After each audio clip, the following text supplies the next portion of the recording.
Então, muito boa noite. Que todos juntos possamos usufruir de tudo o que de bom esta casa tem para nos ofertar. E continuamos a pedir a Jesus a sua presença amiga, através dos espíritos de luz, dos habituais companheiros que nos assistem, que eles nos envolvam e me auxiliem a bem transmitir o pequenino trabalho que preparei.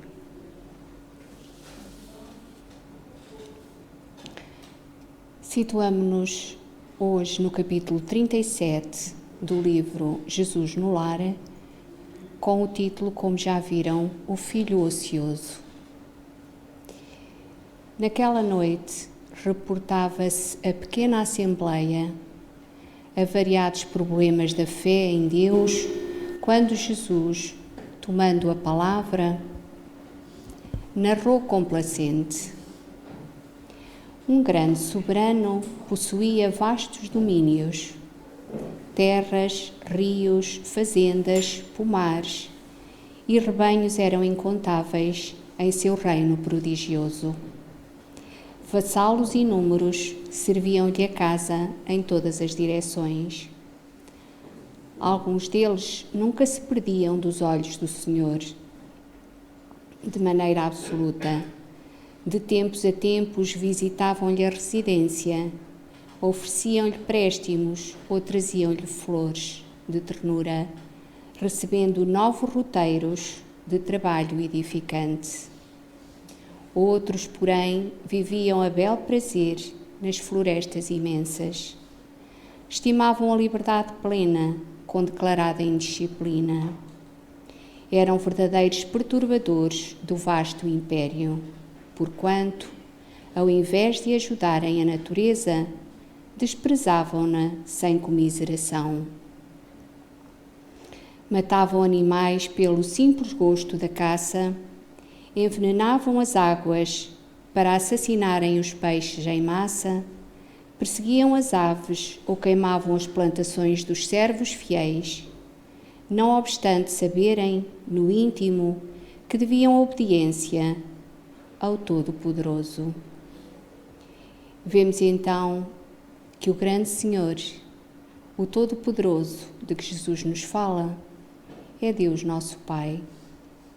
E os vassalos inúmeros que serviam naquela casa somos nós, os seus filhos amados, uns já um pouco adiantados, já caminhando com alguma desenvoltura, outros ainda cheios de dificuldades. E um desses servidores levianos e ociosos não regateava sua crença na existência e na bondade do rei. Depois de longas aventuras na mata, exterminando aves indefesas, quando o estômago jazia farto, costumava comentar a fé que depositava no rico proprietário do extenso e valioso domínio. Um soberano tão previdente quanto aquele que soubera dispor das águas e das terras, das árvores e dos rebanhos, devia ser muito sábio e justiceiro. Explanava consciente. Sutilmente, todavia, escapava-lhe a todos os decretos. Pretendia viver a seu modo, sem qualquer imposição, mesmo daquele que lhe confiara o vale em que consumia a existência regalada e feliz. Decorridos muitos anos, quando as suas mãos já não conseguiam erguer a menor das armas para perturbar a natureza, quando os olhos embaciados não mais enxergavam a paisagem com a mesma clareza da juventude, inclinando-se-lhe o corpo cansado e triste para o solo, resolveu procurar o Senhor, a fim de pedir-lhe proteção e arrimo. Atravessou lindos campos, nos quais os servos leais, operosos e felizes, cultivavam o chão da propriedade imensa e chegou ao iluminado domicílio do soberano. Experimentando aflitivo assombro, reparou que os guardas, no limiar, não lhe permitiam o suspirado ingresso, porque seu nome não constava no livro de servidores ativos. Implorou, rogou, gemeu.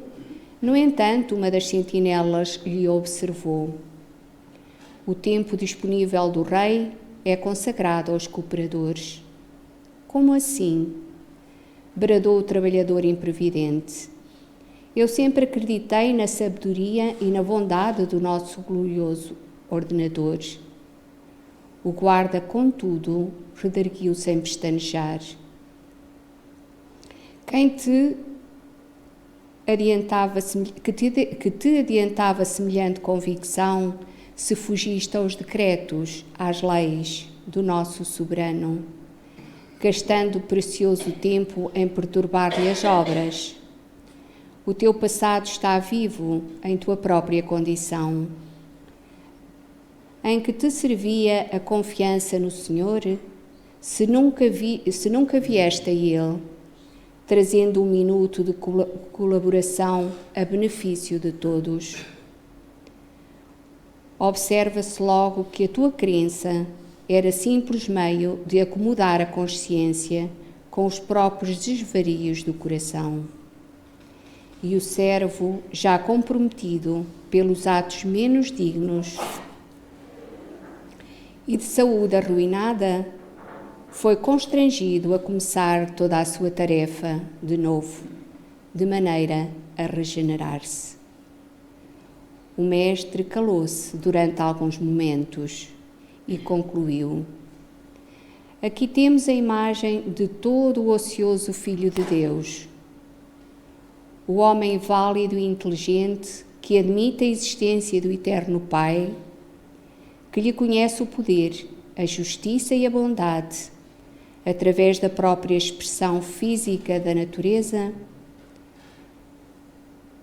e que não o visita em simples oração, de quando em quando, nem lhe honra as leis com o mínimo gesto de amparo aos semelhantes, sem o mais leve traço de interesse nos propósitos do grande soberano, poderá retirar alguma vantagem de suas convicções inúteis e mortas? Esta foi a pergunta de Jesus. Com essa indagação, que calou nos ouvidos dos presentes, o culto evangélico da noite foi expressivamente encerrado.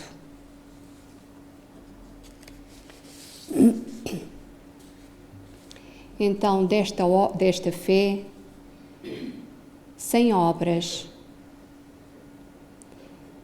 nos fala também o apóstolo Tiago na sua epístola, quando nos diz: meus irmãos, que interessa quem tem fé em Deus e não fizer prova disso através das obras?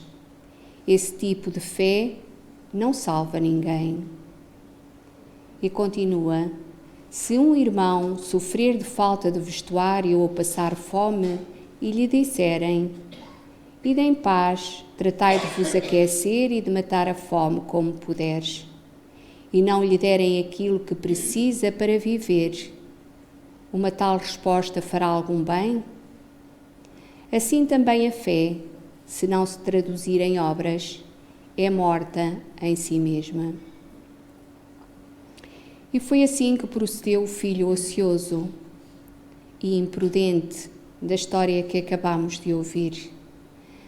Admirava o seu rei, reconhecia a sua sabedoria, a sua bondade, mas faltaram-lhe as obras, não deu o seu contributo, não fez a sua parte. As suas convicções foram inúteis e mortas, e quando, cansado e triste, decidiu pedir proteção e arrimo ao seu Senhor, não conseguiu sequer chegar até ele. E isto acontece muitas vezes. A quem nunca se questionou acerca do seu comprometimento com a divina lei, a quem se coloca tão somente na condição de usufruir. Quantos são aqueles que passam pelo mundo sem nada fazer em favor de alguém ou de alguma coisa? Quantos que consomem o tempo entre a ociosidade e a indiferença, dispondo-se a colher o que nunca semearam? Mas como nenhuma situação fica igual para sempre, como tudo vai mudando, um dia tudo se conjuga na escuridão da própria imprevidência e o aprendiz, distraído ou rebelde, vê-se obrigado a recomeçar, recapitulando tudo o que não soube valorizar, adiando indefinidamente situações melhores. E porque perda de tempo é atraso, que possa cada um de nós aproveitar o tempo e as oportunidades, não deixando desperdiçar o que a existência presente nos vai concedendo em cada dia, cumprindo a lei divina, cumprindo os ensinamentos de Jesus. Em João, capítulo 12, versículo 35, Jesus diz-nos: andai por um pouco, a luz está convosco, andai enquanto tendes luz, para que as trevas não vos apanhem, e quem anda nas trevas não sabe para onde vai. Então, possamos pensar nisto, antes que a sombra desta ou daquela prova se adense ao redor de nossos passos, possamos avançar com firme determinação, sob as bênçãos da claridade do dia, enquanto se faz dia, enquanto tudo é mais claro e mais simples para nós, para que quando por fim a noite naturalmente se fizer, não mais corramos o risco de, por falta de senso de direção, nos venhamos a precipitar por caminhos tortuosos. Então que Jesus nos ajude e que jamais possamos ser os filhos ociosos desse Pai bondoso, amoroso e justo, que nos ama a todos, de igual forma que muito nos ama. Obrigada pela vossa atenção.